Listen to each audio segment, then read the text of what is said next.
ఏం జరుగుతా ఉంది రాష్ట్రంలో? 4-5 నెలల క్రితం ధీమాగా ఉన్న రైతు ఈరోజు దిగాలు పడి చాలా బాధలో ఉన్నాడు. చెప్పేటోళ్ళు లేడా ఎవడు?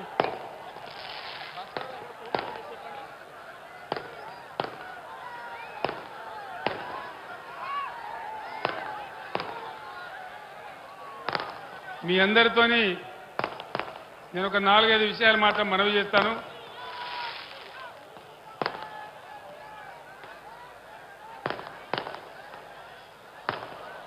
ఆనాడు నేను నీళ్ల కోసం, నిధుల కోసం, కరెంటు కోసం, మన ప్రజల కోసం ఉద్యమిస్తే 15 సంవత్సరాల పోరాటం తర్వాత బ్రహ్మాండంగా మనం తెలంగాణ రాష్ట్రాన్ని సాధించుకున్నాం. ఈ టపాకాయలు కాల్చేటోడు మనోడేనా మంచోడవాడు?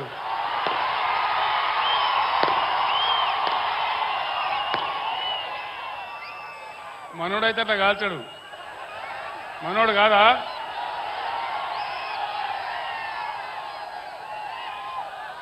దయచేసి పోలీసు మిత్రులు ఆ టపాకాయలు ఆపేయాల.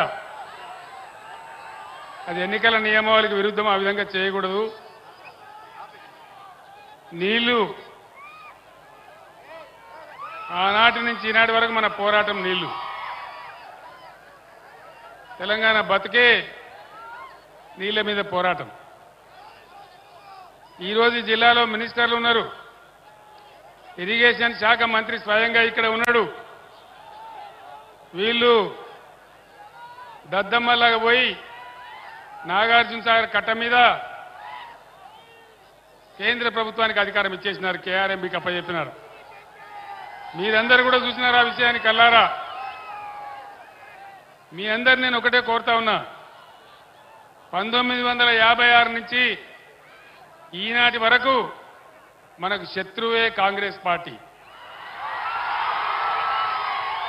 56లో మనల్ని ఆంధ్రప్రదేశ్లో కలిపి 58 సంవత్సరాలు అనేకమైన గోస పెట్టిందే కాంగ్రెస్ పార్టీ. నేను దాని గురించి ఎక్కువ చెప్పను. కానీ ఇక్కడ మొన్న అడ్డగోలు హామీలు ఇచ్చి ఎన్నికల సందర్భంలో నోటికి మొక్కాలిగా అన్ని హామీలు ఇచ్చినారు. 420 హామీలు ఇచ్చి చక్కగా ఉన్న తెలంగాణలో ఉడుముల్లాగా వచ్చి మనకి అవస్థలు తెచ్చిపెడతా ఉన్నారు. రైతు బంధు కావాలని రైతులు అడిగితే చెప్పుతోను కొడతాను ఒక మంత్రి మాట్లాడతాడు. నేను చెప్పిన మంత్రి గారు, చెప్పులు మీకే లేవు, చెప్పులు రైతులకు కూడా ఉంటాయి. వాళ్ళ చెప్పులు చాలా బందోబస్తుగా ఉంటాయని నేను చెప్పిన.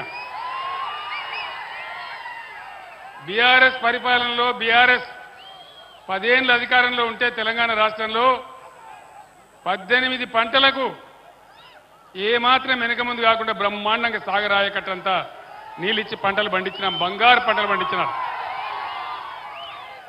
ఈరోజు ఏమైంది? సాగర్లో నీళ్లు ఉండే, ఇయ్యగలిగిన అవకాశం ఉండే, ఈ దద్దమ్మలకు దమ్ము లేక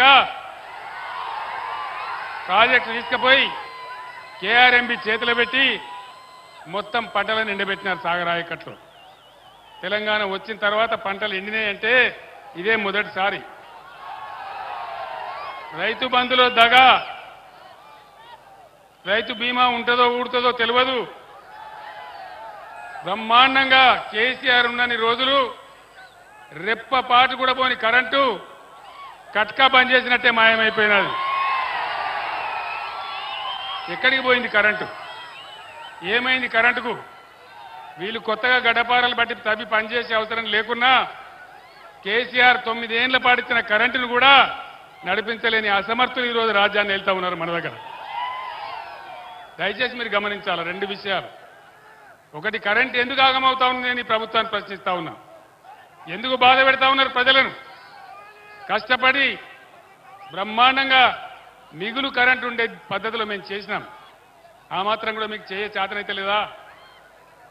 సరఫరా జరిగిన కరెంటును యాజిటీస్గా ఇవ్వచ్చు కదా, ఎందుకు ఇవ్వలేకపోతా ఉన్నారు?